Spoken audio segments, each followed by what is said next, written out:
Bueno, vamos a empezar entonces nuestra clase, ¿está bien? No sé si ya volvieron todos. Así ya vamos arrancando.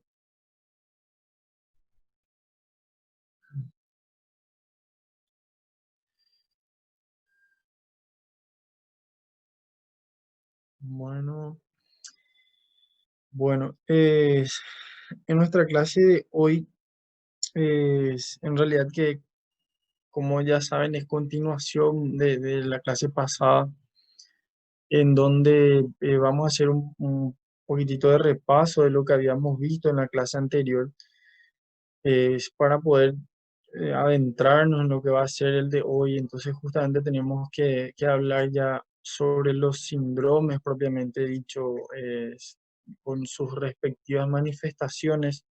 Entonces, antes de entrar propiamente ya en ellos, vamos a hacer un poquitito de repaso en lo que fue nuestra clase pasada y volver a insistirles en que primero los pólipos, que ya saben ustedes que son pequeñas sobreelevaciones que se producen a nivel de la mucosa del intestino en cualquier segmento del tracto gastrointestinal, pero en este caso el colónico propiamente dicho. Entonces, vemos que de acuerdo a las clasificaciones de los pólipos, nosotros teníamos a los pólipos neoplásicos o preneoplásicos, que son los adenomas, ¿sí? Como ya vimos en la clase pasada, que existen de tres tipos: los tubulares, los vellosos y los túbulos vellosos. Ya saben diferenciar cuál es el tubular, cuál es el velloso, cuál es el túbulo velloso, y así sucesivamente, de verdad. Ya, yo creo que ya por la clase pasada ya van a poder diferenciar de acuerdo al componente velloso que tenga el pólipo, ¿verdad?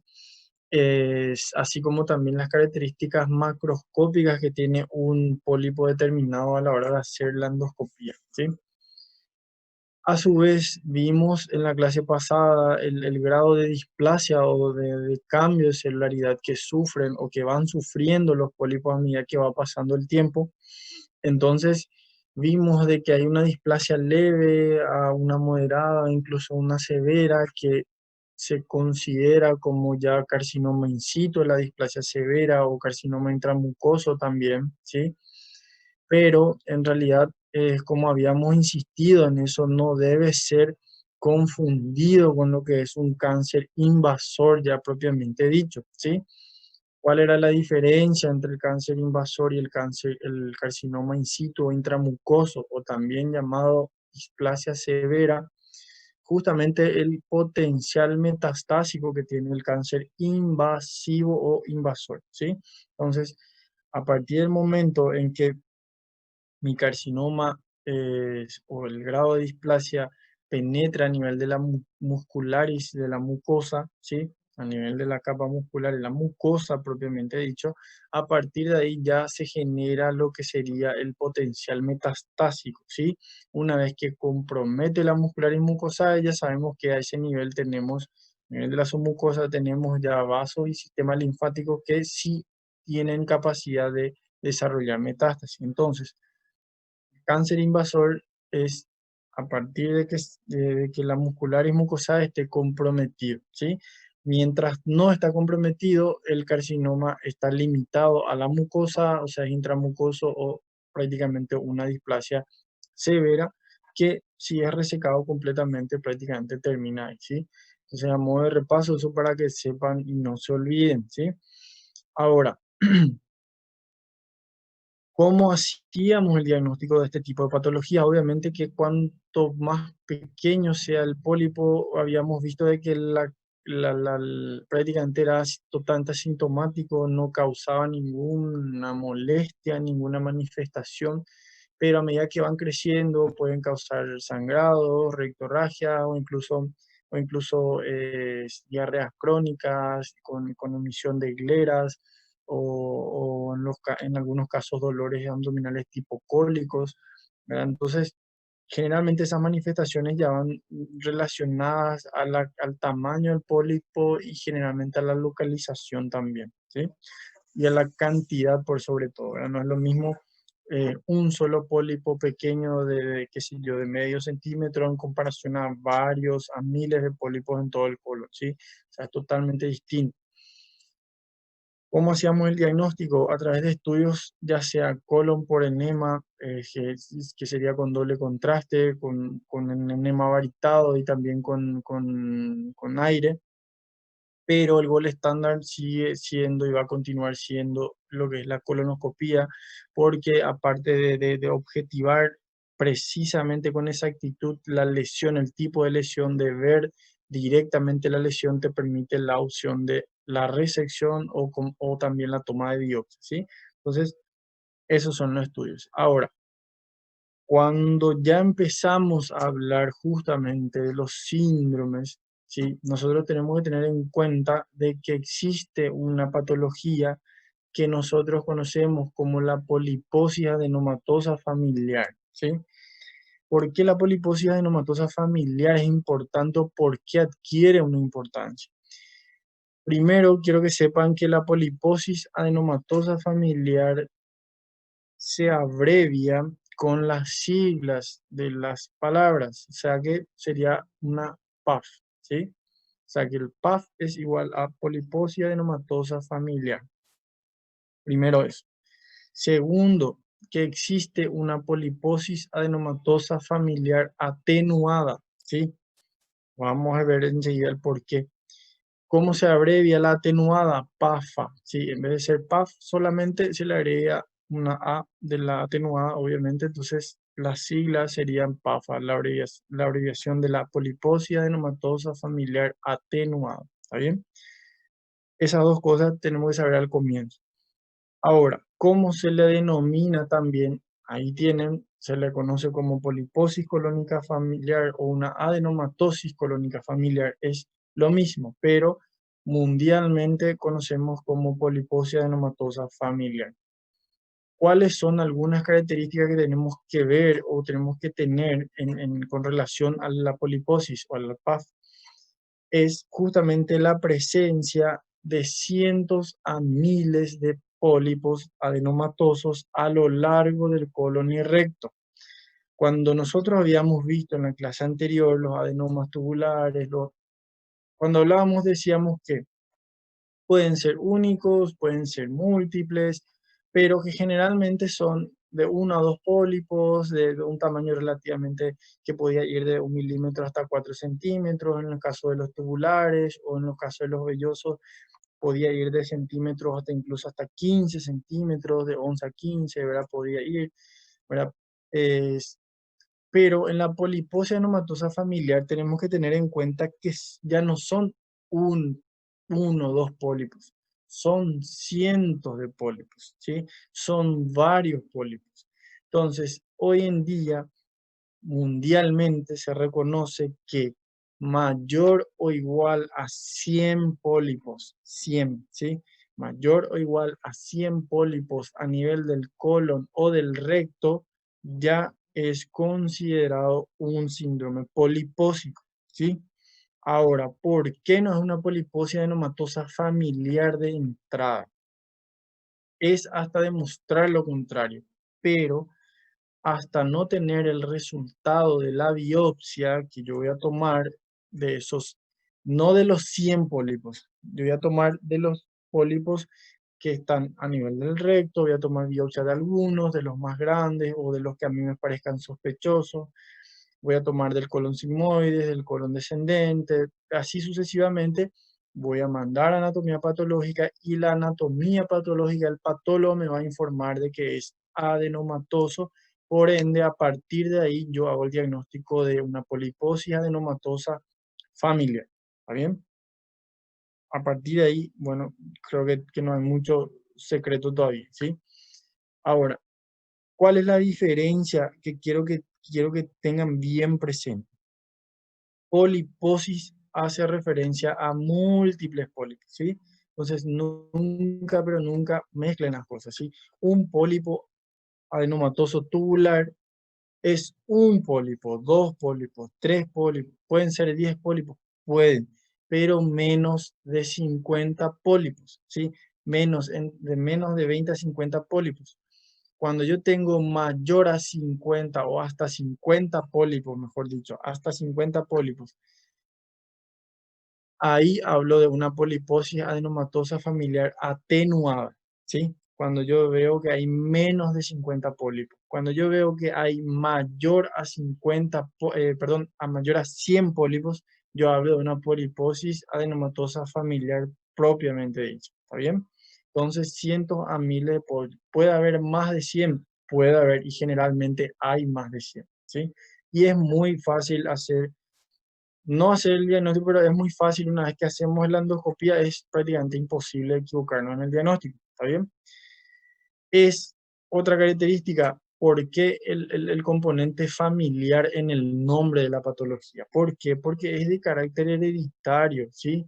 Es transmitida por un gen autosómico dominante en el cual la estructura del fallo se encuentra localizada a nivel del brazo en el cromosoma 5, o sea que desde el nacimiento nosotros ya tenemos ese fallo, ya tenemos esa manifestación que nos va a generar la agresión a nivel de la mucosa colónica en el futuro, ¿sí?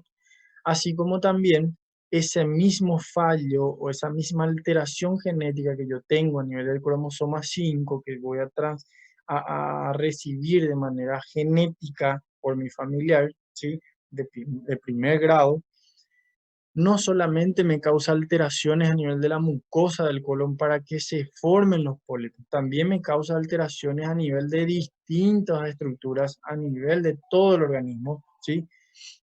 Que componen lo que serían las manifestaciones extracolónicas de la poliposis adenomatosa familiar, ¿sí? Por ende, la poliposis adenomatosa familiar forma o conforma el espectro de la poliposis adenomatosa familiar cuando yo tengo la presencia de poliposis a nivel del colon, de preferencia adenomatoso, ¿sí? Asociado a algunas manifestaciones extracolónicas que son características que vamos a ir viendo enseguida. Entonces, ¿qué quiero que sepan de esto? Con el simple hecho de leer bien el texto, o sea, leer bien el título, poliposia adenomatosa familiar, yo ya tengo que tener bien presente las características principales de esta patología. Uno, poliposis hace referencia a múltiples pólipos. La característica principal es mayor a 100. Pueden estar a nivel del colon, así como también del recto, o pueden estar en todo el colon y el recto, que generalmente es lo más frecuente. Dos, la característica es que esos pólipos sean adenomatosos, ¿sí? Eso es lo más frecuente. Tres, familiar, que es de carácter hereditario, ¿sí? Entonces, solamente con esas tres palabras nosotros ya podemos tener las características más importantes. De ser hereditario, sabemos que la alteración se localiza a nivel del cromosoma 5, en donde me va a generar no solamente la alteración a nivel de la mucosa colónica, así como también me genera alteración a nivel extracolónico y vamos a ir viendo cuáles son. ¿Está bien?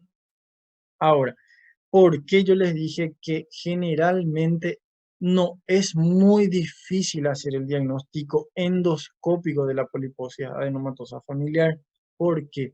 Porque hay presencia de esto, de cientos a miles de adenomas, o sea, de pólipos principalmente. Entonces, si yo veo esta imagen, no es muy difícil o sea, pensar, esto puede ser una poliposis adenomatosa familiar. En realidad es una poliposis adenomatosa familiar hasta demostrar lo contrario. Puede ser cualquier otro tipo de poliposis, puede ser, claro que sí, pero yo tengo que jugar siempre a favor del paciente, siempre tengo que jugar en beneficio del paciente. Tengo que pensar lo peor esperando lo mejor. ¿Está bien? Entonces, viendo esta imagen, vean que hay en solo esta parte de la foto que les muestro, aquí ya hay más de 100 pólipos sí o sí. No es que el endoscopista se pone a contar, acá hay uno, dos, tres, no. Menos de 50 es una poliposia adenomatosa familiar atenuada, o más de 100 ya es una poliposia adenomatosa familiar. No es que él se pone a contar, es básicamente es mirar la imagen y ver, o sea, es básica, esto que ven aquí es característico, es aquí hay más de 100 pólipos sí o sí, ¿está bien? Entonces, lo que quiero que tengan bien presente que no es muy complicado hacer el diagnóstico una vez que vemos endoscópicamente la mucosa del colon, ¿sí? A partir de ahí, mientras no veamos, es difícil, ¿sí? Ahora, existen algunas manifestaciones extracolónicas, como habíamos visto, a través de las alteraciones o producto de la alteración genética que sufre el cromosoma 5, que es de carácter hereditario, ¿sí? ¿Cuáles son estas manifestaciones extracolónicas? Y estas son lesiones características, vamos a decirles, de la poliposia adenomatosa familiar, ¿sí? O por lo menos nos obligan a descartar justamente la poliposia adenomatosa familiar cuando tenemos la presencia de este tipo de lesiones principalmente, ¿sí? Entonces, vemos que existen los osteomas, ¿sí? ¿Qué son los osteomas? Son tumores óseos benignos, ¿sí? Tumores óseos benignos que generalmente se presentan a nivel del cráneo, o sea, a nivel de la cabeza, ¿sí? Ya sea el cráneo, ya sea el maxilar, pero generalmente son, no es general, son tumores benignos óseos, ¿sí? Que se presentan principalmente a nivel del cráneo y del maxilar. Puede presentarse en otra estructura ósea, pero con frecuencia a nivel del cráneo, ¿sí? Y a nivel del maxilar. Malformaciones dentales que son características. Vamos a ver enseguida algunas fotos y van a ver de que obviamente que una malformación dental no es patognomónico de una poliposia adenomatosa familiar, pero si está conjuntamente asociado a la presencia de poliposia adenomatosa, tenemos que reconocer de que es una manifestación extracolónica, ¿sí? Quistes epidérmicos. ¿Cuáles son? Los quistes epidérmicos son los pequeños nodulitos que tenemos que generalmente son frecuentes a nivel del rostro también, ¿sí? Siempre a nivel del rostro lo más frecuente y también puede ser a nivel del tronco, ¿sí? Son totalmente benignos, ¿sí? Tanto los quistes epidérmicos, los osteomas, son lesiones benignas, ¿sí? Ahora, osteomas, malformaciones dentales, quistes epidérmicos, ya sea en rostro o en cualquier otra región del cuerpo, en el tronco también puede ser, que esté asociado a la poliposis adenomatosa familiar, o sea, a la presencia de esto en el colon, cuando yo le hago al paciente y veo que tiene también osteomas a nivel del maxilar, también tiene malformaciones dentales, también tienen quistes epidérmicos a nivel de la frente, a nivel del cráneo, del cuero cabelludo, yo estoy ante la presencia de un síndrome que se conoce como síndrome de Gardner, que le pongo aquí abajo. Síndrome de Gardner. Poliposia adenomatosa familiar quiere decir presencia de pólipos más de 100 de forma o de características histológicas del tipo adenomatoso de preferencia, ¿sí? Que van acompañados de manifestaciones extracolónicas que son los osteomas, malformaciones dentales, quistes epidérmicos. También pueden haber cambios pigmentarios en la retina, pero los más frecuentes son estos tres primeros que les dije, ¿sí? ¿Cuáles son los cambios pigmentarios? Hipertrofia congénita de la retina. Eso es lo característico y se ve en el 50% de los casos. Obviamente que no es un médico general o no, si no son un oftalmólogo especializado en oftalmología, difícilmente puedan identificar por los instrumentales que se requiere para poder identificar este tipo de patologías. Pero si sospechamos de una poliposia adenomatosa familiar, deberíamos pedir una evaluación oftalmológica para eso, ¿está bien? Ahora, así como existen pólipos a nivel del intestino grueso, también existen pólipos gástricos, pólipos duodenales, que corresponden al 30-40% de los casos, ¿sí? en un elevado porcentaje también hay pólipos en el intestino delgado y estómago, ¿sí? Así como también cuando abarcan la zona periampular, que por suerte es el 10% solamente de todos los casos, tienen, ahí sí tienen un potencial mayormente maligno, ¿sí? Cuando se ubican a nivel de la ampolla de Vater, ¿está bien? Son solamente el 10% de los casos, pero si están presentes a nivel de la ampolla, pueden adquirir un potencial maligno. En el resto de los casos, pasan prácticamente totalmente benignos, ¿sí? Son totalmente benignos. Pólipos en el intestino delgado, también, yeyuno, ilio terminal, también puede haber, ¿está bien? Pero, como ya dice, son raros y obviamente que adquieren un bajo potencial o tienen un bajo potencial maligno, por suerte. Ahora, cuando, les vuelvo a repetir, cuando asientan a nivel de la ampolla de váter propiamente dicho, entonces es ahí donde adquieren un elevado porcentaje maligno para su conversión, ¿sí? Tumores del sistema nervioso central, ¿cuáles? ¿Qué tipos? Meduloblastoma y el glioblastoma. Cuando yo les había dicho poliposia anomatosa familiar, presencia de esta imagen en asociación con osteomas, malformaciones dentales y quistes epidérmicos, constituyen lo que es el síndrome de Gardner, ¿sí? Ahora, cuando yo tengo esta imagen en comparación o en asociación, mejor dicho, acompañado, esa imagen acompañada de tumores del sistema nervioso central, como el méduloblastoma, que vamos a ver enseguida, ¿sí? Eso se conoce como el síndrome de Turcot, ¿sí? Poliposia enomatosa familiar asociada a tumores del sistema nervioso central es igual a síndrome de Turcot, ¿sí? No hay vuelta con eso. Pregunta de examen, síndrome de Garner, ¿cuáles son las manifestaciones? Síndrome de Turcot, ¿cuáles son las manifestaciones? Ahora, yo puedo tener un méduloblastoma sin tener poliposia enomatosa en el colon. Puedo tener el méduloblastoma, pero la causa va a ser otra, obviamente, ¿sí? Si yo tengo el méduloblastoma, pero no tengo, se le hace la colonoscopia al paciente y el colon está normal, eso no es un síndrome de Turcot, ¿sí?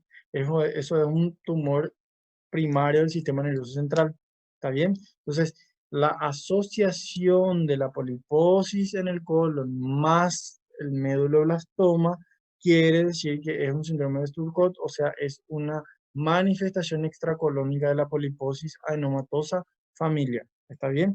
Así como también, si yo tengo malformaciones dentales, tengo quistes epidérmicos, pero tengo mi mucosa del colon normal, eso no es un síndrome de Gardner, ¿sí? Si yo tengo la poliposis en el colon asociada a esas manifestaciones, ahí sí yo hablo de un síndrome de Gardner, ¿sí? ¿Por qué eso? Porque son manifestaciones extracolónicas de la poliposis. No puede haber manifestaciones extracolónicas sin poliposis. ¿Está bien?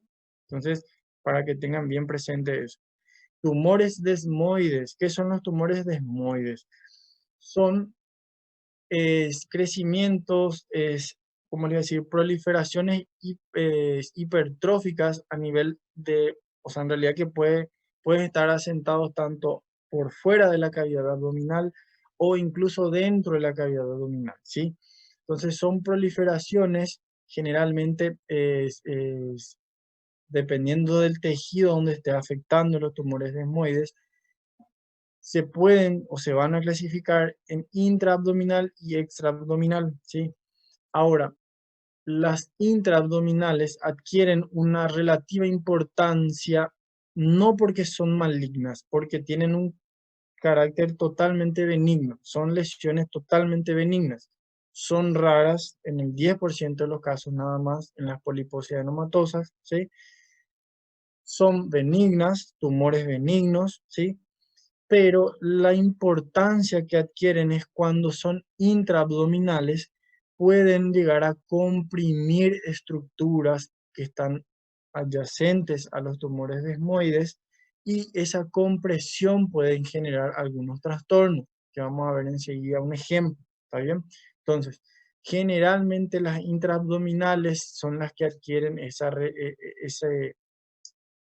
característica, ¿sí? O sea, ese grado de compresión. Las que son extraabdominales, que están localizadas a nivel de la pared muscular del abdomen, generalmente no realizan mucho o no tienen mucha importancia desde el punto de vista que van a presentar algún tipo de complicación. Sí deforman la cavidad de la pared abdominal, pero no llegan a reaccionar o relacionarse con alguna otra complicación. ¿Está bien? Entonces, esas son las manifestaciones extracolónicas. Ahora, vamos a ver aquí uno que pueden ver primero en la primera imagen, obviamente, que ¿cómo le iba a decir? Las alteraciones que hay a nivel del- lo que sería la estructura dental, ¿sí? Vean cómo está totalmente o sea, es evidente la malformación dental que presentan los pacientes, ¿sí?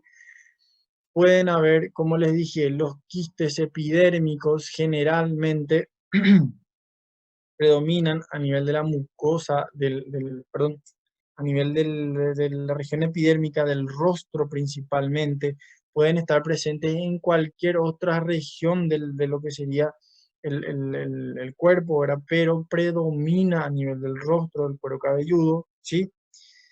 Aquí podemos ver la hipertrofia congénita del epitelio de lo que sería de la retina, ¿sí? Esto solamente es con estudios oftalmológicos, ¿está bien? Pero como les vuelvo a repetir, quistes epidérmicos que se ven de esta forma, malformaciones dentales, osteomas, que son el crecimiento anormal de un tumor óseo a nivel del maxilar o a nivel del cráneo, conforman con la poliposis el síndrome de Gardner. No se olviden de eso, ¿sí? Otras manifestaciones.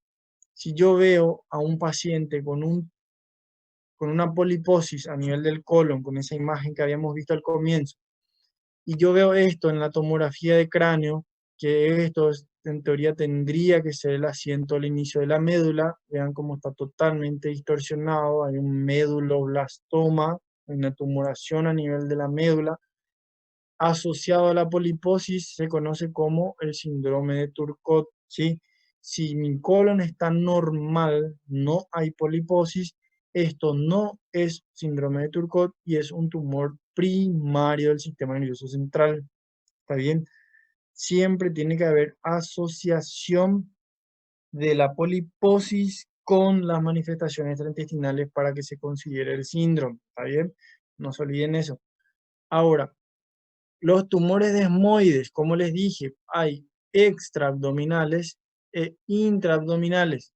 Los extraabdominales se ubican generalmente a nivel de la pared muscular de lo que sería el abdomen, ¿sí? A nivel de los rectos preferentemente. Y lo que causan es una pequeña deformidad, obviamente, a nivel de la pared abdominal, ¿sí? Pero sin mayor repercusión, tienen un carácter benigno en la mayoría de los casos, ¿sí? Muy, pero muy rara transformación maligna. Segundo, los intraabdominales, vean aquí la alteración que se produce en esta imagen tomográfica es la dilatación importante que hay del sistema pielocalicial, vean en comparación con el riñón del lado derecho, que está totalmente sano. Del lado izquierdo está totalmente dilatado el sistema pielocalicial. ¿Por qué? Porque aquí abajo tengo una tumoración, o sea, un tumor desmoide, que lo que hace es comprimir el uréter, que sabemos que pasa por encima de lo que sería la arteria ilíaca izquierda, ¿sí? Entonces, si tenemos una tumoración en esta zona, está comprimiendo el uréter izquierdo, provocando su dificultad o su obstrucción del uréter, por ende no puede vaciar la orina que viene proveniente del riñón izquierdo y causa una dilatación completa del uréter con una consiguiente hidronefrosis izquierda. ¿Está bien? Entonces, como le había dicho al comienzo, las intraabdominales son tumores benignos primero, pero las intraabdominales requieren o tienen mayor preponderancia porque justamente realizan este tipo de compresiones. de acuerdo a las compresiones que van realizando, en donde vemos las distintas manifestaciones. ¿Está bien? Ahora, ¿cuáles son las características especiales que presentan este tipo de poliposis adenomatosa familiar? Uno, como ya les dije, inmensa mayoría de pólipos, generalmente adenomas tubulares, ¿sí? Mayor a 100, ¿sí? Recién comienzan a hacerse presente en la adolescencia, ¿sí? Generalmente pasan por periodos largos asintomáticos, ¿sí? Y cuando empiezan a ser sintomáticos, generalmente ya traducen años y años de presencia de lesiones polipoides, ¿sí? ¿Cuáles son o cuáles podrían ser esas manifestaciones? Rectorragia, podían ser diarreas crónicas, presencia de gleras a nivel de la materia fecal, dolores abdominales tipo cólicos, lo mismo como habíamos visto anteriormente en la clase pasada, depende de qué dependían los síntomas, de la cantidad de los pólipos, del tamaño de los pólipos y de la localización de los pólipos. ¿Está bien? Entonces, ¿qué es lo que yo quiero que tengan bien presente aquí? Primero, es que como es algo familiar, tenemos que investigar el origen familiar de estos tipos de pacientes, reconocer a un paciente que sea portador de una poliposis adenomatosa familiar, explicar a ese paciente, el médico tiene la obligación de explicar al paciente la patología que porta, tiene que explicarle que es portador de una poliposis adenomatosa familiar, ¿sí? Que tiene un alto porcentaje de transmisión genética, ¿sí? Que probablemente sus futuras generaciones van a sufrir lo mismo, ¿sí? Y que hay que hacer controles lo más temprano posible, ¿está bien? Ahora, si yo tengo el antecedente de un paciente si viene a consultar conmigo un adolescente con historia familiar de poliposis adenomatosa, papá o mamá, yo a los 10 y 12 años tengo que realizarle la primera colonoscopía. Tengo que realizarle sí o sí si tengo historia familiar de poliposis adenomatosa familiar, ¿sí? Perfecto, entonces a eso es lo que yo voy y por eso yo les insisto y les digo que es obligación del médico insistir y hacerle entender al familiar qué tipo de patología tiene y el grado de transmisión genética que tiene porque es alto, ¿sí? ¿Por qué es importante y por qué les insisto en esto? Porque, vean aquí, a los 30 años, alrededor de 30 años, los pacientes portadores de poliposis adenomatosa familiar van a volverse sintomáticos, ¿sí? Van a presentar síntomas, perfecto. Entonces, ¿qué quiere decir eso? De que probablemente la cantidad de los pólipos sea importante, muchísimos pólipos. Segundo, que probablemente los pólipos ya no sean solo pólipos, que probablemente ya estén con una displasia importante, si es que ya no están con cáncer propiamente dicho, ¿sí? Y probablemente requieran de una conducta quirúrgica agresiva, ¿está bien? Ahora, siguiendo la historia natural, vemos que a los 40 años aproximadamente ya suele haber un cáncer invasor. ¿Cuál era el cáncer invasor? El cáncer que ya involucraba la muscularis de la mucosa. ¿Está bien?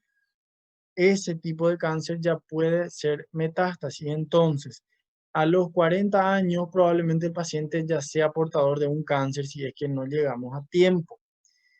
¿Cuál es el problema? Que en los cánceres de colon de forma normal, ¿sí? De origen no polipósico, por ejemplo, ¿cuál es la característica? Que se presenta generalmente en un lugar, por ejemplo, en colon sigmoide o colon ascendente, un solo foco de cáncer que puede dar metástasis, un solo foco. En cambio, en la poliposis adenomatosa familiar, como son miles de pólipos, pueden haber miles de probables focos cancerígenos, pueden haber miles de focos metastásicos, ¿está bien? La probabilidad de metástasis en la poliposia adenomatosa familiar, una vez que se instala el cáncer colorectal, es alta, ¿está bien? Entonces tenemos que llegar a tiempo. Y siguiendo la historia natural, antes de los 50 años, vean, los pacientes fallecen por cáncer colorectal. Entonces, ¿a qué quiero llegar con esto? 100% de los pacientes portadores de poliposia adenomatosa familiar van a evolucionar a cáncer colorectal. 100%, no 99, 100% evoluciona a cáncer colorectal. Métase en la cabeza eso porque es cierto, ¿sí? Entonces, el objetivo del médico es llegar a tiempo, ¿está bien? ¿En qué consiste llegar a tiempo? Uno, identificar al paciente probable portador de poliposia adenomatosa familiar, reconocer, investigar antecedente familiar, ¿está bien? Segundo, si es portador, si es conocido portador o si es conocido con antecedente familiar de poliposia adenomatosa, hacerle colonoscopía desde temprana edad, 10 y 12 años, primera colonoscopía tiene que tener, ¿sí? ¿Por qué? Porque, como les dije, comienzan a presentarse en la adolescencia, alrededor de la pubertad, 10, 12 años, primera colonoscopía. ¿Por qué? Porque vean, la sintomatología aparece alrededor de los 30 años. Los pólipos aparecen alrededor de la adolescencia, a partir de los 12 años para arriba, ¿sí? En la pubertad, vamos a decirles. Los síntomas aparecen a partir de los 30 años, o sea que desde 12 hasta 30 años yo tengo 18 años de tiempo, ¿sí? En donde, si recuerdan de la clase pasada, la secuencia de adenoma para carcinoma, si era un adenoma tubular, era como mínimo 5 a 10 años. Si era de un adenoma velloso, era de 3 a 5 años, ¿sí? Para que se convierta de un adenoma tubular a cáncer o de un adenoma velloso a un cáncer de colon. Entonces, si yo dejo evolucionar desde la adolescencia, desde el inicio hasta que empiecen los síntomas, hasta los 30 años, son mínimo 15 años de tiempo en los que yo estoy dejando evolucionar eso y probablemente cuando yo vea a los 30 años porque sangró o porque tenía dolor cólico, ese paciente probablemente ya sea portador de un cáncer. ¿Está bien? Por eso es que le insisto y por eso es que es importante tener presente esto, ¿sí? Entonces, ¿qué pasa? Entonces, si yo les digo a ustedes que 100% va a evolucionar a un cáncer, ¿cuál es la opción que ustedes piensan que yo le puedo ofrecer a ese paciente para que no evolucione a un cáncer? Yo le hago a un paciente una colonoscopia a los 25 años y el paciente me dice, doctor, mi mamá o mi papá era portador de poliposis adenomatosa familiar, yo tengo miedo y quiero hacerme un control. Yo le hago la colonoscopia y veo que tiene poliposis adenomatosa familiar. Tomo biopsia y viene que es poliposis adenomatosa con displasia moderada, algunos severa, algunos leve. Y yo sé que eso va a evolucionar a un cáncer en el 100% de los casos. ¿Qué opción ustedes piensan que le podemos dar al paciente como tratamiento? Vamos a ver si es que piensan un poquitito. ¿Qué tratamiento le podemos dar? ¿O qué opción le podemos dar? Yo sé que eso sí o sí va a evolucionar a un cáncer. ¿Qué yo puedo ofrecerle al paciente? Pues imagínense que ustedes sean portadores de una poliposia adenomatosa familiar y que ustedes busquen en internet o que el paciente busque en internet y vea, se convierte 100% de los casos en cáncer colorectal. ¿Qué van a esperar a que se convierta o qué opciones ustedes creen que podemos ofrecerle al paciente?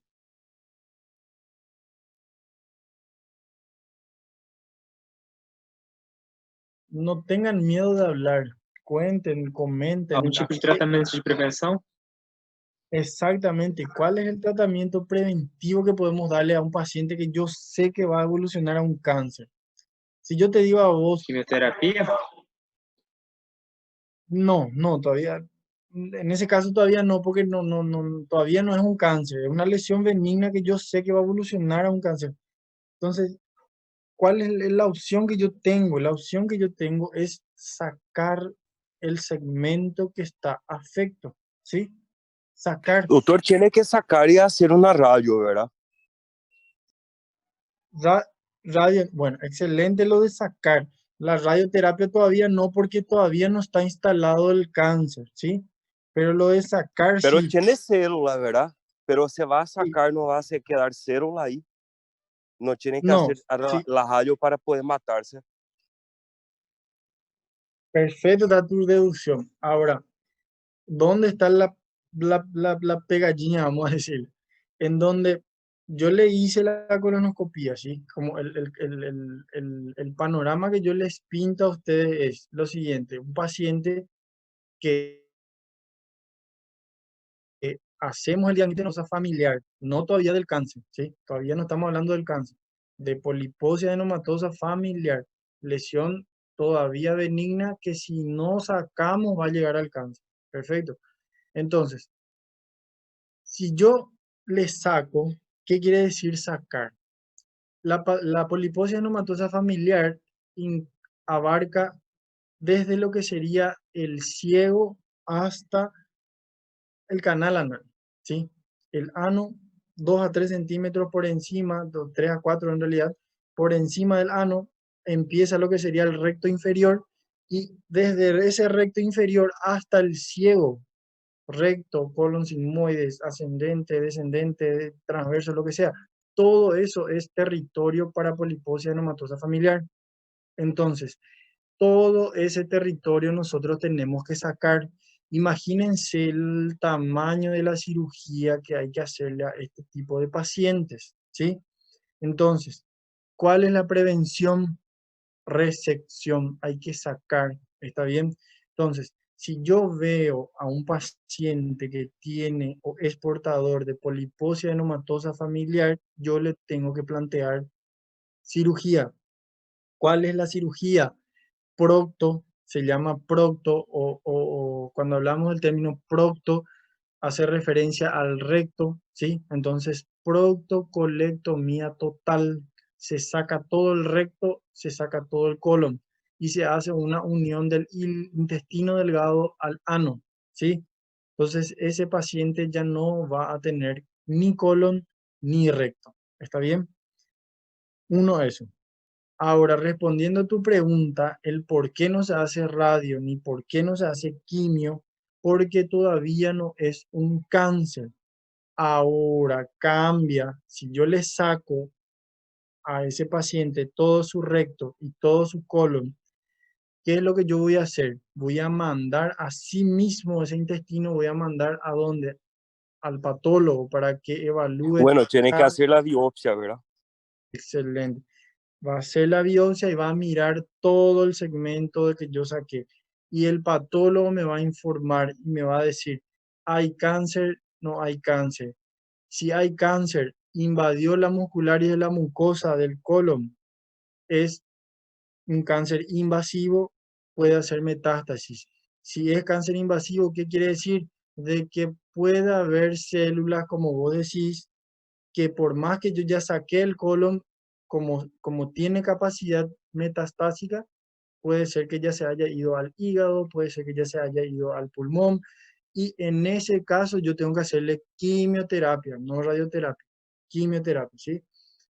Pero depende del informe del patólogo, ¿está bien?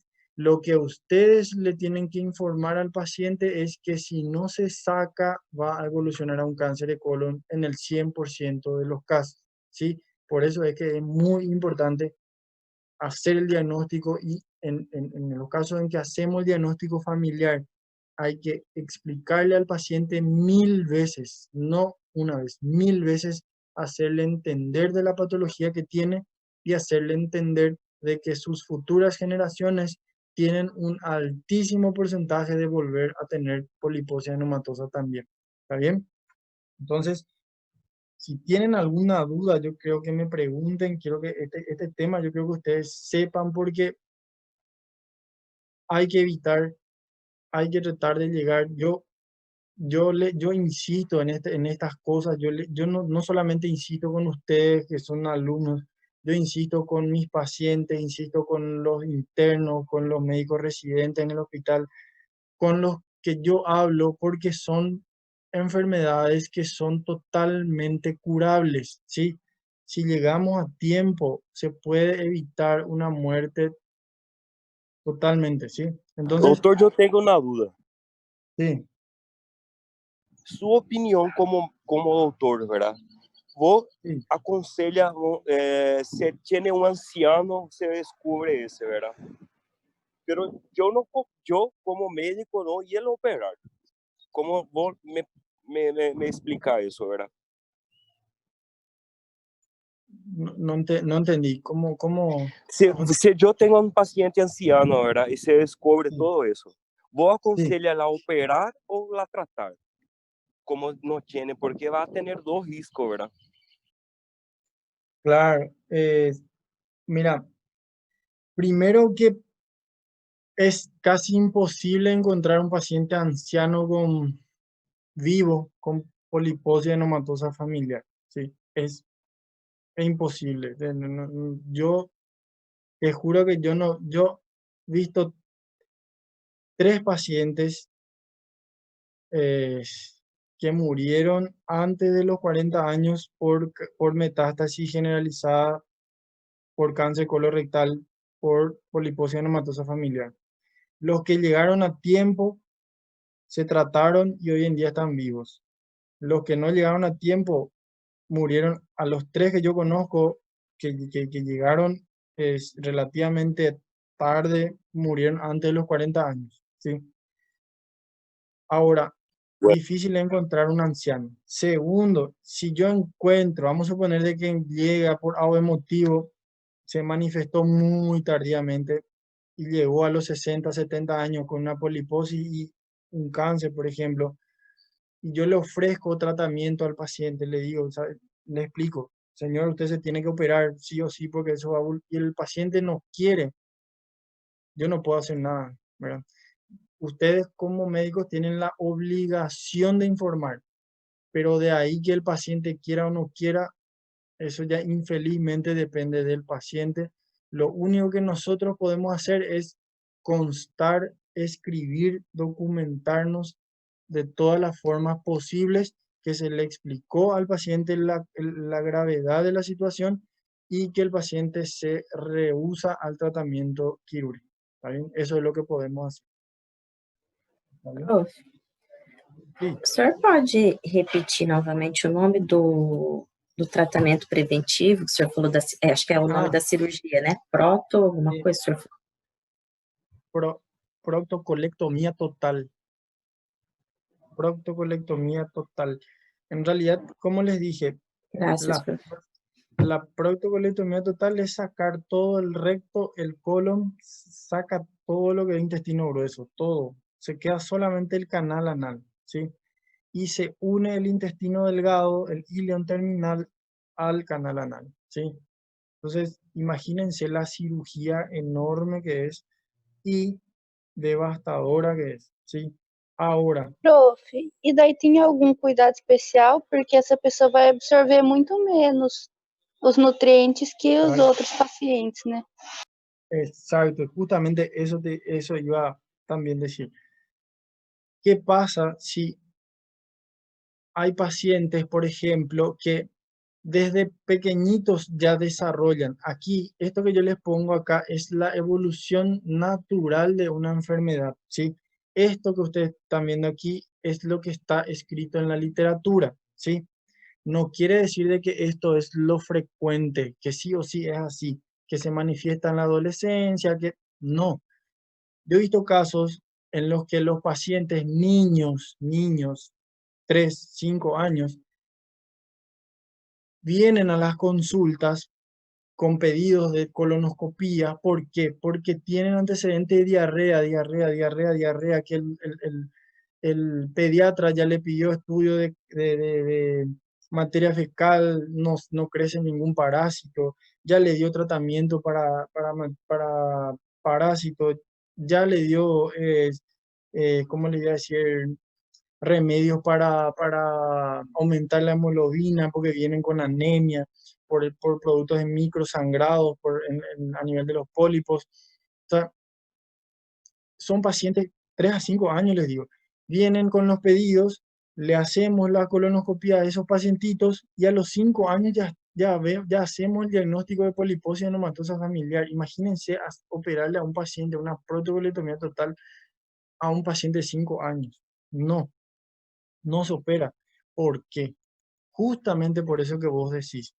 Porque a los 5 años el paciente está todavía en crecimiento, en etapa de crecimiento, desarrollo, ¿sí? Entonces, ¿cuándo se operan esos casos? Se opera o se trata de estirar lo máximo posible, ¿sí? Se trata de alargar lo máximo posible y hay una edad límite que es 15 años, ¿sí? Si yo, que le hago seguimiento a un paciente que desde los 5 años ya sé que tiene poliposis anomatosa, le hago colonoscopía, le tengo que hacer colonoscopía cada un año, cada 6 meses, dependiendo de qué. Yo le hago la colonoscopía, tomo biopsia de cuál pólipo, de los pólipos en los que yo creo que tienen mayor aspecto neoplásico. Por ejemplo, los pólipos más grandes, los pólipos que tienen componente velloso, los pólipos que tienen algún grado de inflamación extra, algún componente necrótico, alguna característica que a mí me haga sospechar a la hora de la colonoscopía, que a mí me haga sospechar de que eso ya no es pólipo, de que ya es cáncer, yo tengo que biopsiar, sí o sí, y tengo que hacer biopsia de la mayor cantidad de pólipos que pueda. Envío a la anatomía patológica y si la anatomía patológica me dice que es todo pólipo con displasia leve, yo voy explicándole al paciente y al familiar. No puede operarle todavía porque es joven, es muy pequeñito, hay que tratar de dejar que desarrolle todas las estructuras posibles, porque si yo le opero a un paciente con 5 años, ese paciente va a tener miles, pero miles de trastornos más adelante. No va a tener un desarrollo normal. Entonces, se trata de estirar lo máximo posible, ¿sí?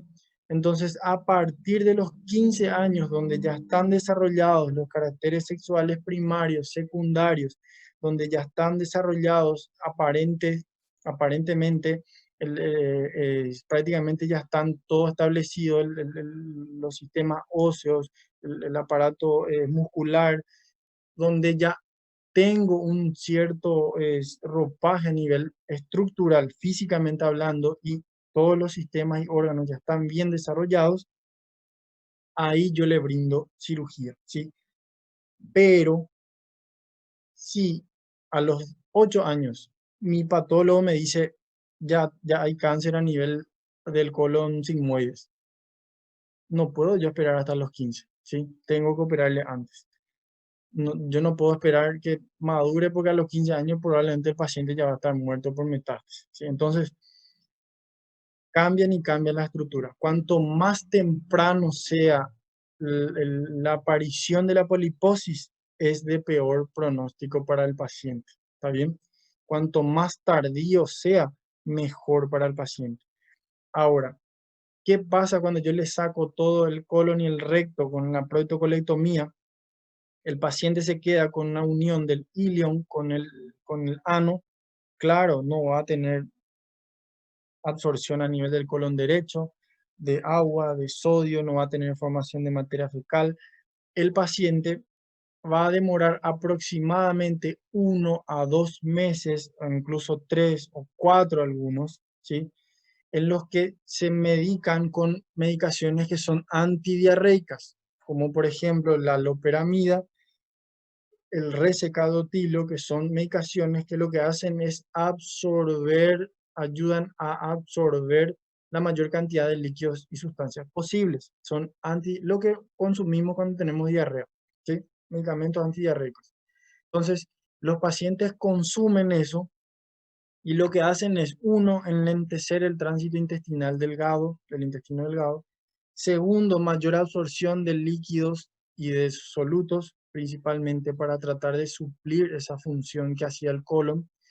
Y todo ese periodo de 2 a 3 meses, el intestino delgado se va adaptando.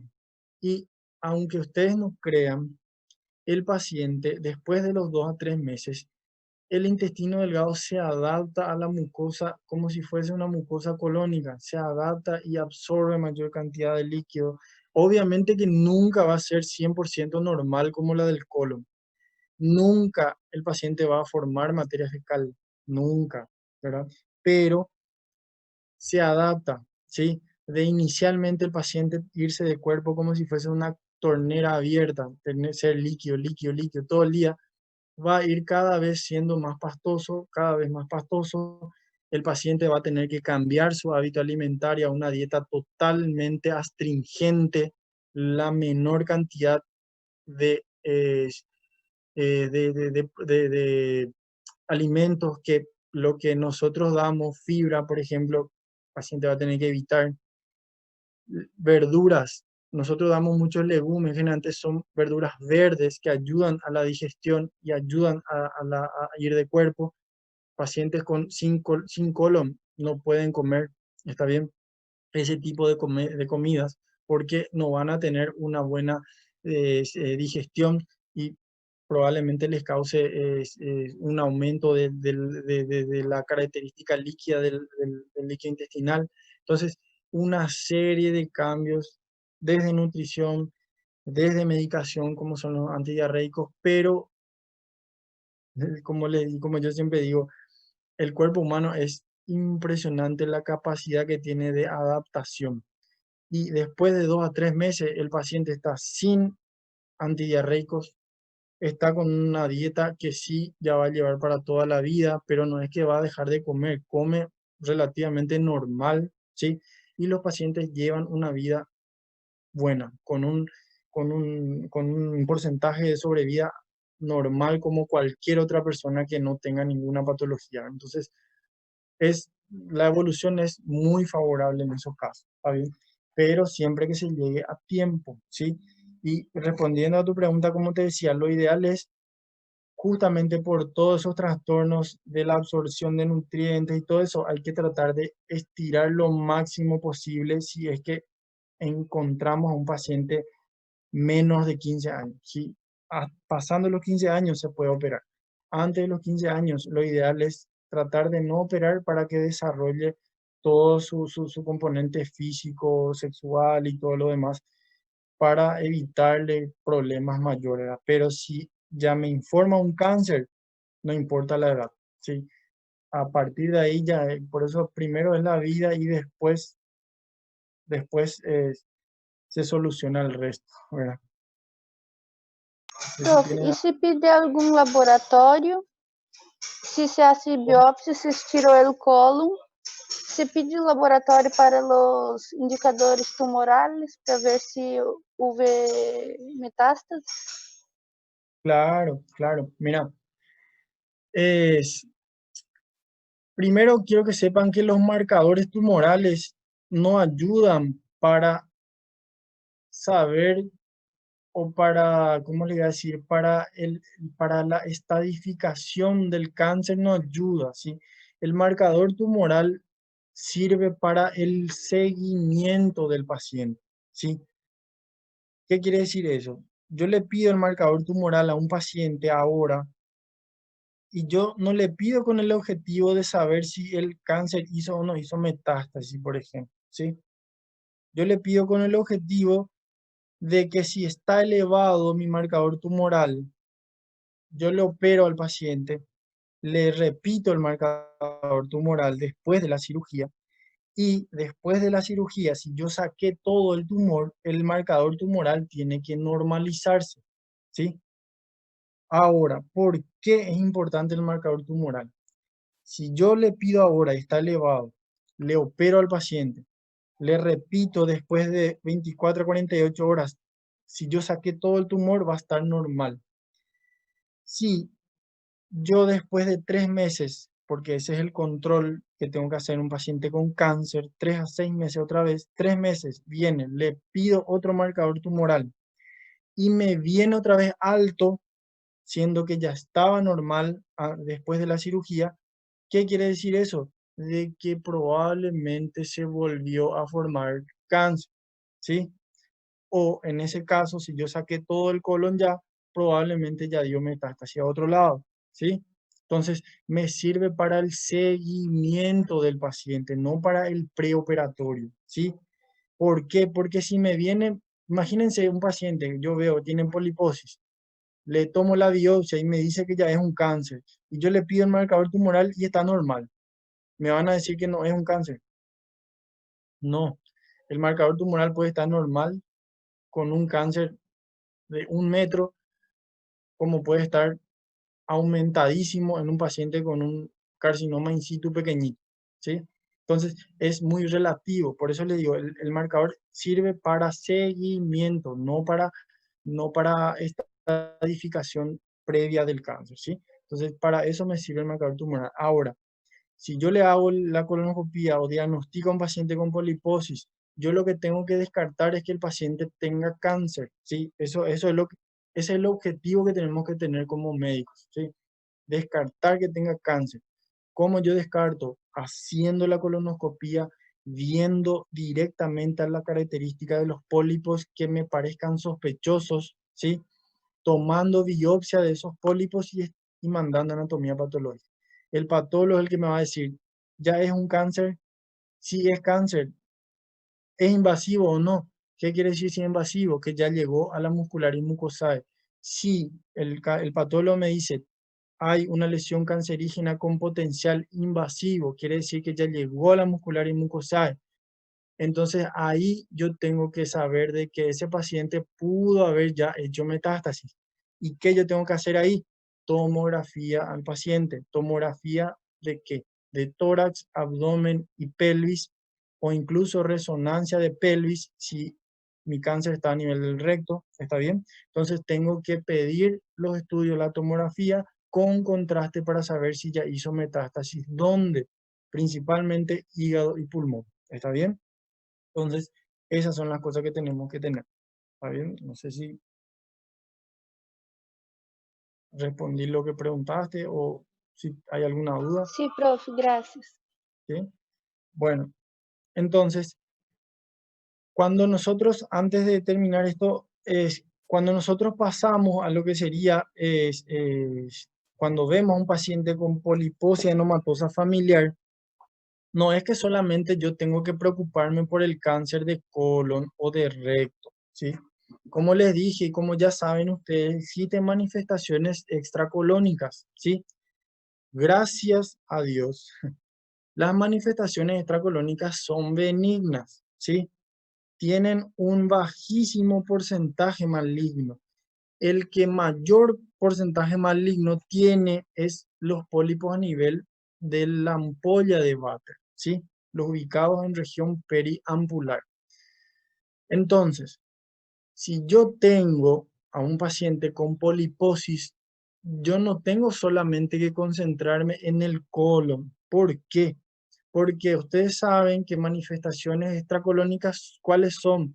Pólipos en el intestino delgado, pólipos en el estómago, duodeno. Entonces, ¿qué yo tengo que pedir a un paciente con poliposia enematosa familiar? Tengo que pedir endoscopía digestiva alta, buscando los pólipos en el estómago, duodeno. Tengo que pedir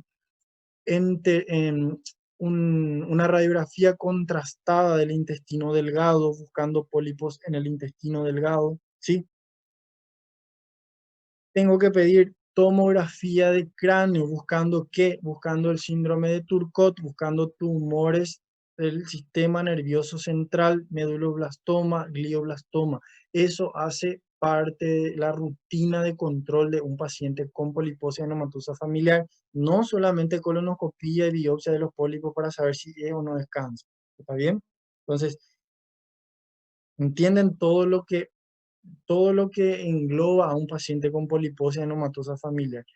Por suerte, les vuelvo a repetir, las manifestaciones extracolónicas son todas o 99% benignas, ¿sí? Pero no quiere decir de que hay que dejar de buscar. Hay que buscar un paciente con poliposia, un paciente que de por vida está condenado a realizarse estudios cada cierto tiempo. ¿Está bien? Eso es lo que ustedes tienen que entender y tienen que hacerle entender al paciente y así sucesivamente a sus familiares. ¿Está bien? ¿Tenemos alguna duda con respecto a eso o no? Bueno, creo que no.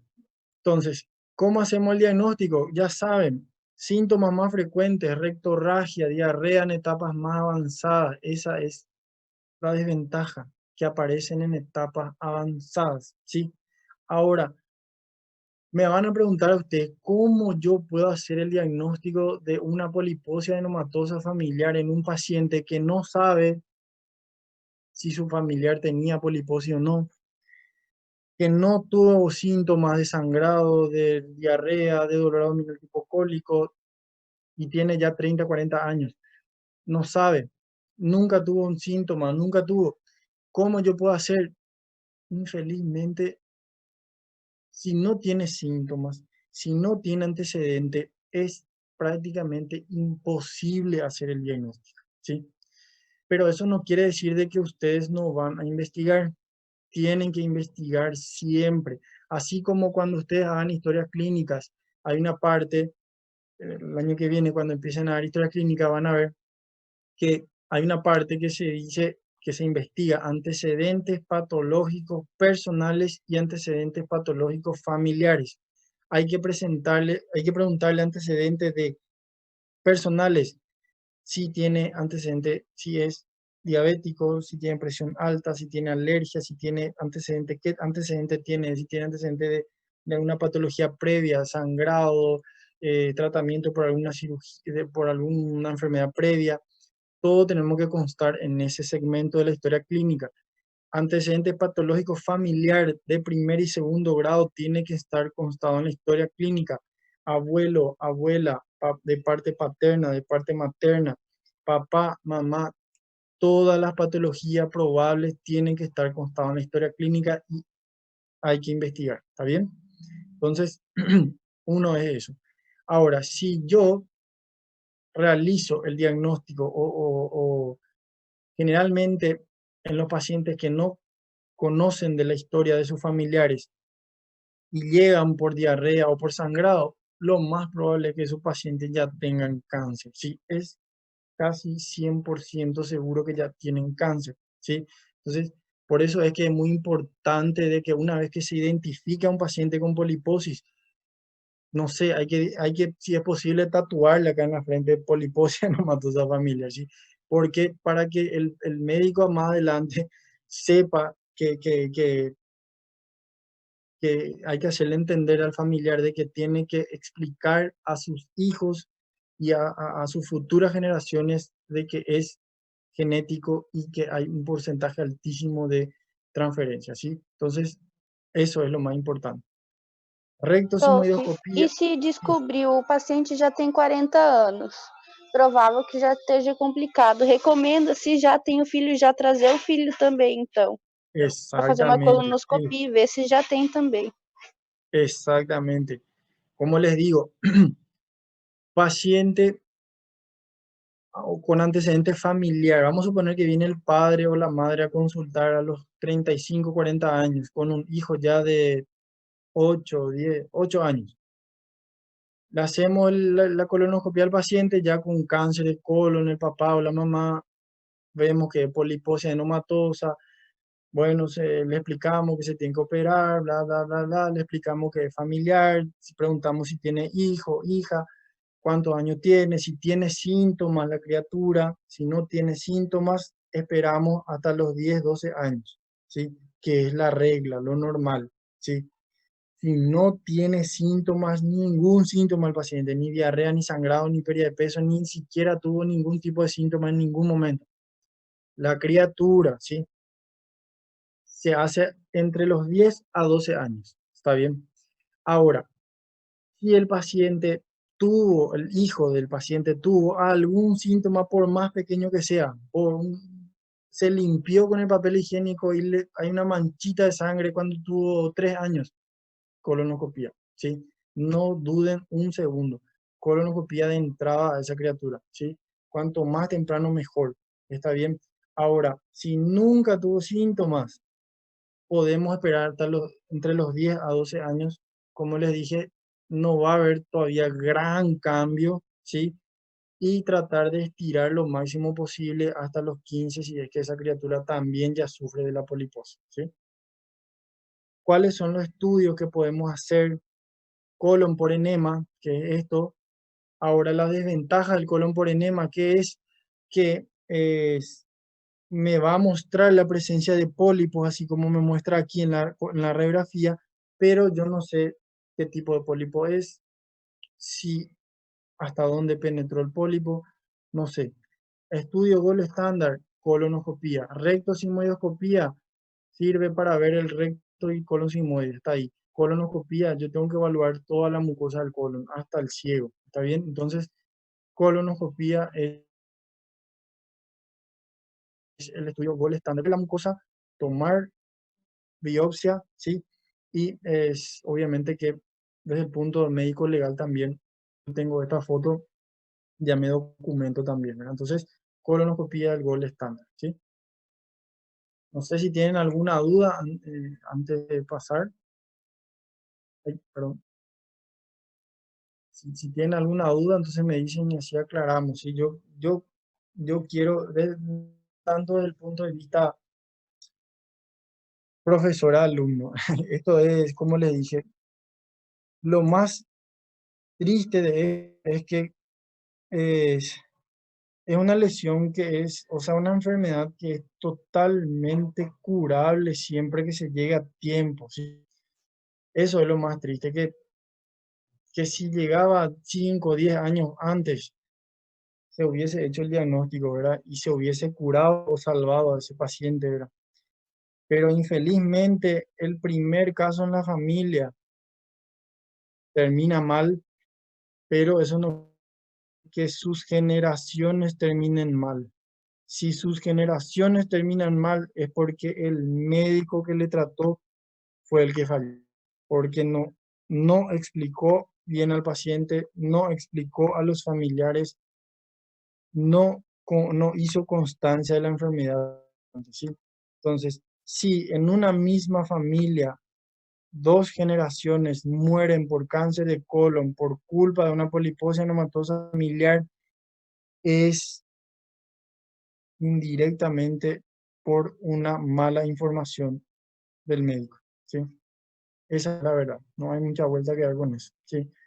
Si un segundo familiar murió es porque el primero que murió o el primero que sufrió por cáncer de colon por la poliposis, el médico que trató, no se tomó el tiempo suficiente de hacerle entender a los familiares de la carga genética del caso, ¿sí? Y de los controles que se tenía que haber hecho. Entonces, por eso es que le insisto, hay que llegar a tiempo y hay que avisar, hay que comentarle a los pacientes. Entonces, si tienen alguna pregunta, yo les escucho y vamos a aclarar. Si no tienen, entonces vamos a pasar al siguiente tema.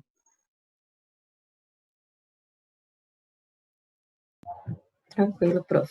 Explicação muito boa. Bueno, está bien. Bueno, siguiendo con los pólipos, vamos a sacarnos un poquitito de el trauma del cáncer. Vamos a entrar en pólipos amartomatosos. Sabíamos que los pólipos amartomatosos, si recordamos por la clasificación de la clase pasada del cuadrito, son pólipos que tienen un bajísimo potencial maligno, ¿sí? Dentro de los pólipos amartomatosos, primero tenemos que saber que es una malformación que se caracteriza por el crecimiento excesivo y desorganizado del tejido donde está afectando el pólipo. En este caso hablamos de colon y recto, ¿sí? Ahora, existen 2 tipos de pólipos amartomatosos. Uno, que es el juvenil, que se los niños es totalmente benigno, ¿sí? Totalmente benigno, ¿sí? Totalmente benigno. Segundo, pólipo de Peutz-Jeghers o síndrome de Peutz-Jeghers, que es una poliposis que es similar a la poliposis adenomatosa a la hora de ver endoscópicamente el colon, ¿sí? Porque yo veo muchos pólipos, ¿sí? Pero cuando yo tomo la biopsia, el patólogo me va a informar que son pólipos amartomatosos, no son pólipos adenomatosos, ¿sí? Entonces, esas son las pequeñas gran diferencias luego, ¿sí? Entonces no hay que confundir. Ahora, la poliposis juvenil, como les dije, se manifiesta en niños, puede presentarse a cualquier edad, obviamente, pero es más frecuente en niños. No se reconoce potencial maligno, o sea que no puede evolucionar a un cáncer. Es ¿cómo les voy a decir? El síntoma principal es la rectorragia, o sea que es el sangrado en los niños, ¿sí? Un paciente joven, niño, criatura, que presente hemorragia baja, digestiva baja, rectorragia, que se conoce como rectorragia, ese paciente tiene que hacerse uno de los estudios, colonoscopía, tiene que hacerse varios estudios, hay que descartar parasitosis, que es lo más frecuente en los niños, hay que descartar una invaginación intestinal si es menor a 2 años, está bien, que son causas de hemorragia digestiva baja en niños. Hay que descartar poliposis, pólipos juveniles que son benignos, poliposis adenomatosa familiar que son malignos, carácter maligno, está bien. Entonces, ¿cómo yo descarto este tipo? O sea, generalmente, como les dije cuando hablábamos de la poliposis, son pacientes que vienen del pediatra porque ya tenía sangrado de mucho tiempo, evolución, en donde ya le trató por parásito, por todo lo que quieran y no mejora el paciente, ¿sí? Entonces, en ese caso, no le vamos a estar pidiendo otra vez estudio de materia fecal para saber si tiene infección por Giardia o por algún tipo de parásito. No, estudio endoscópico, ¿sí? No importa que sea pequeño, es mejor hacer un estudio endoscópico precoz antes que complicarnos con algo más tardíamente. Estudio endoscópico, vemos que hay pólipo único, generalmente es único el pólipo juvenil, así como ven aquí en la foto, un solo pólipo pediculado, tiene una similar característica con lo que es el adenoma tubular, ¿sí? ¿Por qué? Porque si recuerdan de la clase pasada, el adenoma tubular era rojo a nivel del pólipo propiamente dicho, ¿sí? Era más rojo de lo normal, generalmente era pediculado, cuanto mayor es. Generalmente los pólipos juveniles son únicos, no hay dos, tres únicos, generalmente. Pueden ser más, pero lo más frecuente es que sea solo un pólipo.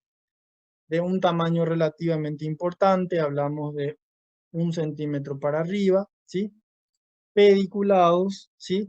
Y que tienen esta característica que ven aquí en la foto, es bien rojo, es bien sensible. ¿Qué quiere decir que sea sensible, que sea friable? Que yo rozo eso con el colonoscopio, que yo le toco con el colonoscopio y va a sangrar.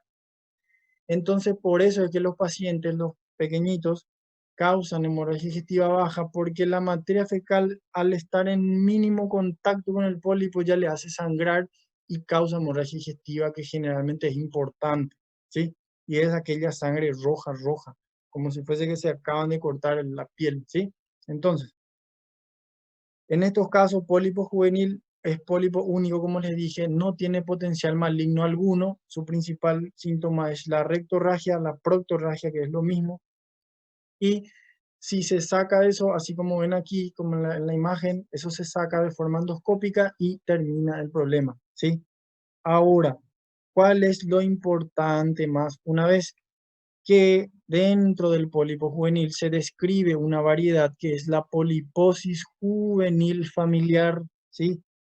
¿Qué quiere decir eso?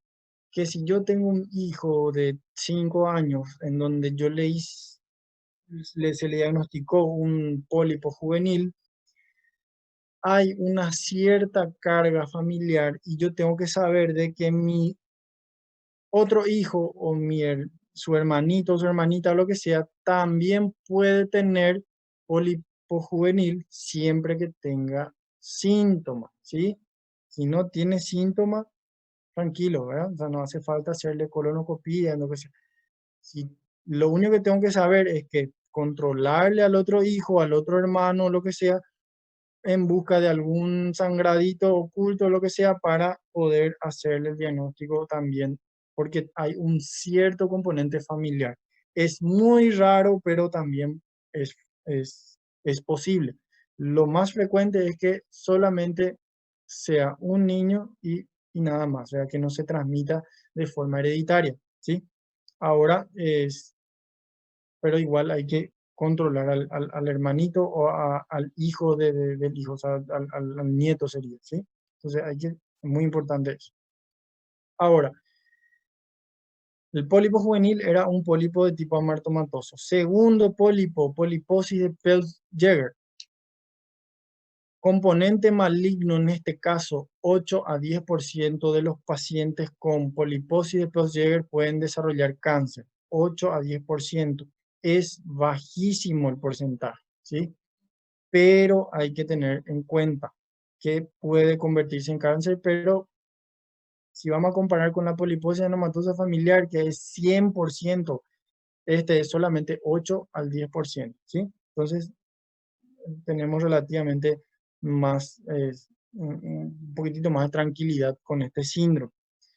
Ahora, esto que está aquí, yo no les obligo que sepan porque esto es deber del patólogo, a no ser de que ustedes quieran ser patólogos, ¿sí? ¿Cuál es la característica? Que es una anomalía en la disposición a nivel de la muscularis mucosae del colon, que lo que hace es ramificarse a la lámina propia, dando el aspecto de múltiples ejes conjuntivos hacia el pólipo, ¿sí? ¿Quiero que sepan de memoria esto? No. Esto el patólogo es el que informa. Si quieren ser patólogos, ahí tienen lo que tienen que informar más adelante. Ahora, poliposis de Pels-Jäger. Estamos hablando del colon.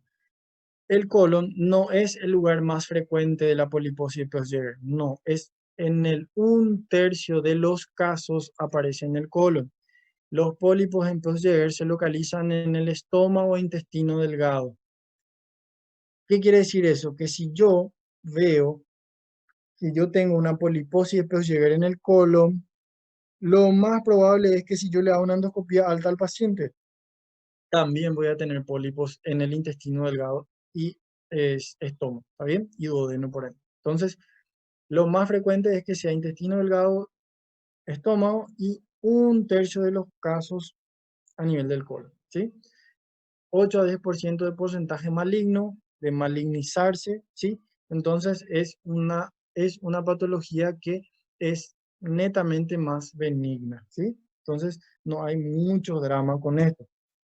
Se asocian aquí, así como en la poliposis anematosa familiar presentaba manifestaciones extracolónicas, la poliposis de Pels-Jäger o el síndrome de poliposis de Pels-Jäger se considera cuando yo hago la colonoscopia al paciente porque tuvo rectorragia, porque tuvo diarrea crónica, porque tuvo sangre con gleras o con mucus en la materia fecal, le hago la colonoscopia, veo que tiene múltiples pólipos, tomo la biopsia y me dice pólipo amartomatoso. Perfecto. Ya sé que no es una poliposis adenomatosa familiar. Ya estoy tranquilo. Ahora, también me puede dar una manifestación extracolónica. ¿Cuál? Depósito de melanina a nivel de la mucosa yugal, en la boca, a nivel del labio y a nivel de la palma de las manos y de la planta de los pies. ¿Está bien? Síndrome de Pels-Jäger es igual a depósito de melanina en esos lugares más pólipos del tipo amartomatoso a nivel del colon y o intestino delgado, estómago y así sucesivamente. ¿Está bien? También son hereditarios, ¿sí? En menor porcentaje en comparación con la poliposis anematosa familiar, pero también son hereditarios y también hay que explicar eso al familiar. ¿sí? Ahora, ¿cómo yo veo esto entonces? La colonoscopía, pólipos abundantes del colon, biopsia de eso, el patólogo me dice poliposis amartomatosa, no adenomatosa, ¿sí? No mezclen los términos. Poliposis amartomatosa son poliposis con carácter potencial benigno bajísimo, ¿sí? 8 al 10% nada más. Entonces, asociado a esto, depósito de melanina, que es el pigmento que sabemos a nivel de la mucosa yugal, aquí adentro vean, labios, planta de los pies o palma de las manos, constituye lo que es síndrome de Peutz-Jeghers. Si ustedes ven esto en un paciente o esto en un paciente, hay que por lo menos hacerle una rectosigmoidoscopía para ver si es que la mucosa del colon no tiene pólipos. ¿Está bien? Y lo mismo, se sacan los pólipos más grandes, se envían para anatomía patológica, se biopsian aquellos pólipos que yo creo que tienen algo sospechoso para ver si no es un cáncer. Si de por ahí el paciente entra dentro de esos 8 a 10% que tienen mala suerte y desarrollan cáncer, la conducta es la misma. Proctocolectomía total con anastomosis del ilion al ano. ¿Está bien? Entonces, por suerte es una patología que en menor frecuencia lleva a un cáncer, ¿sí? Entonces, es bien característico y por suerte las manifestaciones extracolónicas también son diferentes en comparación a la poliposis anomatosa familiar, ¿sí? Ahora, otro tipo de pólipos son los pólipos hiperplásicos, ¿sí?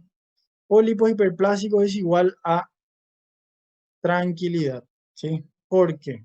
Porque no tienen ningún componente maligno, ningún potencial maligno. Primero lo es. Generalmente se debe a un desequilibrio, como dice ahí, entre la multiplicación celular y la descamación celular. O sea que es más rápido la multiplicación antes que la descamación, ¿sí? Entonces, antes de que se elimine todo, la mucosa que ya no me sirve, se producen otras y se quedan por un periodo de tiempo sobrelevados, ¿sí? Y es totalmente benigno, no tiene potencial maligno. Pólipos hiperplásicos no tienen potencial maligno. Su tamaño son pequeñitos, generalmente de 2 a 3 milímetros, y son muy similares a la mucosa del colon normal. Recuerdan que los adenomatosos, los amartomatosos, tienen esa caracterización que es rojiza, más roja en comparación a la mucosa. En este caso no, tiene la misma coloración del colon normal, ¿sí? Es difícil muchas veces, si no prestamos mucha atención al hacer el estudio colonoscópico, ni siquiera vamos a darnos cuenta que hay pólipo hiperplásico, porque son demasiado pequeños, son 2 a 3 milímetros de diámetro, son muy pequeños. Y por suerte no tienen potencial maligno, entonces no hay mucha importancia con eso. Ahora, son lesiones frecuentes en las que, perdón, otra vez aquí. Son lesiones frecuentes en las que si yo les hago colonoscopía a los padres de ustedes, o si ustedes en algún momento le hacen un estudio endoscópico a los padres de ustedes, yo les aseguro que el 90% va a tener un pólipo hiperplásico. Yo les aseguro con mi vida que va a tener. Pero eso no es, por suerte, no tiene ningún potencial maligno, entonces lo único que traduce es un trastorno a la hora de la descamación y la multiplicación celular colónica, ¿sí? Solamente eso, ¿está bien? Ahora, ¿cuál es la conducta cuando yo encuentro un pólipo hiperplásico que es este? ¿Sí? Cuando esta es la foto del pólipo hiperplásico, ¿sí? Vean que es la misma coloración de la mucosa.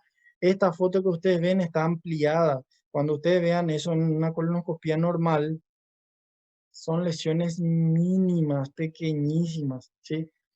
Que ya fueron estudiadas hace años, la Asociación Americana de Cirujanos de Colon y Recto, la Asociación Americana Española de Gastroenterología. Es un debate que hasta hoy en día Lo único seguro que se sabe es que es totalmente benigno, que si es menor a 5 milímetros, les dije que lo normal es de 2 a 3, ¿sí? Si es menor a 5 milímetros, no hace falta ni siquiera sacar eso, ni siquiera biopsiar, no hace falta hacer absolutamente nada, no se toca ese pólipo, ¿sí? Ahora, si yo veo que es mayor a 5 milímetros, o sea que mayor a medio centímetro, yo tengo que sacar eso con pinza de biopsia. Gracias a Dios, la pinza de biopsia, cuando ustedes, si tienen la oportunidad de ver, la pinza de biopsia tiene un tamaño de, cuando ustedes van a biopsiar, tiene o saca un tamaño de 5 milímetros, ¿sí? Entonces, si yo veo un pólipo que tiene 5 milímetros para arriba, yo puedo morder con la pinza de biopsia y prácticamente ya voy a sacar todo, ¿sí? Entonces, mayor a 5 centímetros, yo biopsio, ¿para qué? Solamente para reconocer la histología y para documentarme legalmente. ¿Por qué? Porque yo como especialista, yo como proctólogo, algún día cuando ustedes, si por ahí hacen esta especialidad o gastroenterología, si ustedes ven esto en una colonoscopia, ustedes tienen que informar, tienen que poner, se observa pólipo, en este caso es sésil, de 5 milímetros de diámetro a nivel del recto inferior, que aparente, con aparente, ¿cómo les voy a decir? Ay, se me fue la palabra, pero que aparenta ser, es de tipo hiperplásico, ¿sí? Perfecto. Ahora no va a faltar el abogado que esté atrás del paciente que diga por qué no se sacó eso, ¿sí? No va a faltar. Entonces, para la tranquilidad de ustedes y del médico y del paciente también, ¿sí? Y del abogado que está hinchando la bola ahí atrás, tomen biopsia si es mayor a 5 milímetros, para que el patólogo escriba en su informe pólipo hiperplásico y ustedes tengan el resultado. Y si viene el abogado, que ustedes le digan acá está, mira, pólipo hiperplásico, se sacó, el paciente está totalmente bien, es una lesión benigna que no va a evolucionar a un cáncer y termina el problema, ¿sí? Entonces, desde el punto de vista médico legal, mayor a 5 milímetros se recomienda sacar, ¿sí? Y tener la confirmación histológica por patología para no tener problemas, ¿está bien? Y por supuesto que no requiere otro tipo de tratamiento. ¿Por qué? Porque son totalmente benignos. ¿Qué quiere decir eso? Si yo tengo un pólipo de 7 milímetros, donde yo mordí con la pinza de biopsia que saca tejidos hasta 5 milímetros, quiere decir de que probablemente se quedó 2 milímetros ahí, yo no saqué todo. La biopsia me va a decir pólipo hiperplásico que no está en su totalidad, no saqué completamente.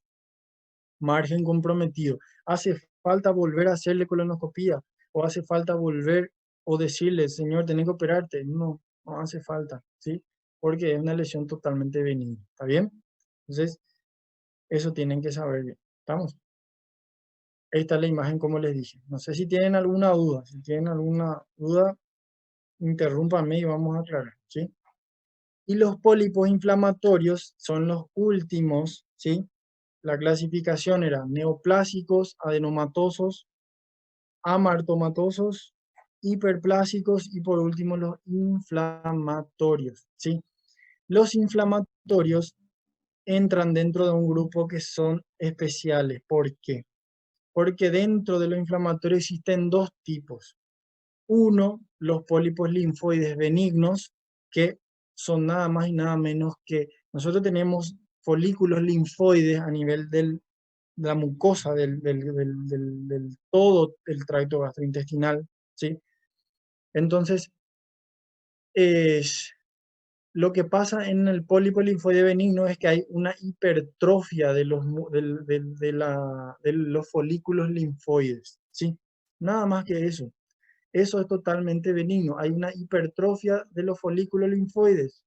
Fin, es totalmente benigno. Yo puedo biopsiar si es que sospecho de algo raro, pero si me informa hipertrofia linfoide, no pasa nada, es algo totalmente benigno, ¿sí? Totalmente normal. Ahora, el otro grupo, que son los pseudopólipos, es ahí donde tenemos que tener una característica, un ojo con ese tipo de pseudopólipos. ¿Por qué? Porque los pseudopólipos, ¿por qué no se llaman pólipos? ¿Por qué se llaman pseudopólipos? Porque no son pólipos en sí. Lo que ocurre en este caso es que, como son inflamatorios, tienen un componente previo de inflamación de la mucosa del colon, ¿sí? El paciente tuvo que haber tenido una colitis, ¿sí? ¿Qué tipo de colitis? Cualquier tipo, ulcerosa, enfermedad de Crohn, colitis amediana, la parasitaria, colitis isquémica cuando hay trastornos vasculares. Entonces, después de un episodio grave de inflamación de la mucosa del colon, viene la cura o la cicatrización o la desinflamación de la mucosa, y lo que pasa es que hay partes de la mucosa donde se quedan con cicatrices, ¿sí? Se quedan con formaciones sobrelevadas, que sabemos que cuando está sobrelevado consideramos pólipos. Pero en este caso, como es producto de una inflamación previa y cicatrización defectuosa, se denominan pseudopólipos, ¿sí? Ahora, esto solo ocurre en los pólipos inflamatorios, ¿sí? O sea que el paciente tiene que tener un antecedente de una colitis, una inflamación del colon previo y un cuadro grave, ¿sí? No es una inflamación por, qué sé yo, una intoxicación porque consumía alguna gastroenteritis, no, son mucho tiempo de evolución de inflamación colónica, ¿sí? Lo más frecuente es que sea colitis ulcerosa, ¿sí? Eso es lo más frecuente, ¿sí? Ahora, son múltiples generalmente, ¿sí? Como les dije, los pólipos linfoides son totalmente benignos, ¿sí? Y lo único que les caracteriza es que es una hipertrofia de los folículos linfoides, y eso no tiene ninguna importancia, ¿sí? Es totalmente normal. Y pueden ser únicos o múltiples, tanto los pólipos linfoides así como los pseudopólipos en las colitis inflamatorias. Entonces, esta imagen que ustedes ven aquí es la imagen característica, y si pueden ver, hay una ligera diferencia entre la poliposis con las colitis inflamatorias. ¿Por qué? Porque en la colitis inflamatoria es como que los pólipos están todos unidos entre sí. Hay comunicaciones entre sí. ¿Está bien? Es como que son puentes de pólipos así. No son pólipos bien redondeados, separados como eran en la poliposis. ¿Está bien? Es diferente. ¿Y qué es lo que traduce eso? Que hubo una inflamación completa de la mucosa del colon, y que ahora hay parte normal y parte donde cicatrizó de forma anormal, ¿sí? Ahora, esa parte donde está cicatrizada de forma anormal, si no se controla, si hay episodios reiterados de inflamación, inflamación, inflamación, como es en la colitis ulcerosa, porque es una enfermedad autoinmune, si no se controla con una medicación que existe para eso y que se controla súper bien con la medicación, si se llega a tiempo, esta inflamación repetida puede llevar a un cáncer de colon también. ¿Está bien? Ahora, esto yo les pongo a modo de consideración, porque en la siguiente clase vamos a dar colitis, específicamente las colitis ya, ¿sí? Ya sea la ulcerosa, la enfermedad de Crohn y las demás. Entonces, quiero que sepan que en las inflamatorias también hay pseudopólipos, y que también pueden evolucionar a un cáncer.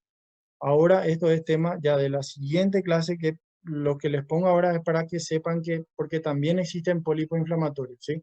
Ahora, la clase que viene vamos a dar lo que es la colitis propiamente, y a partir de ahí vamos a tocar mejor las imágenes, qué tipo de imágenes y cómo van complicándose, ¿está bien? Entonces, tienen que saber que existen pólipos inflamatorios, dos tipos: uno que es totalmente benigno, la hipertrofia de los folículos linfoides; segundo, que son los pseudopólipos secundarios a una colitis, o sea, a otra enfermedad previa, ¿sí? Y esa enfermedad previa vamos a ver en la próxima clase, ¿está bien? No sé si tienen alguna duda, alguna pregunta, porque con esto terminamos la clase. Vamos. Vai fazer chamada, prof? No, yo no. Conmigo por lo menos no se preocupen por eso. Gracias, profe. Gracias pela classe. Vamos. Bueno, que tengan un buen fin de semana y nos vemos el próximo viernes. ¿Está bien? Gracias, Gracias, profe. Buen fin de... Vamos. Bom final de semana, profe. Bien. Chao, chao. Gracias, doctor.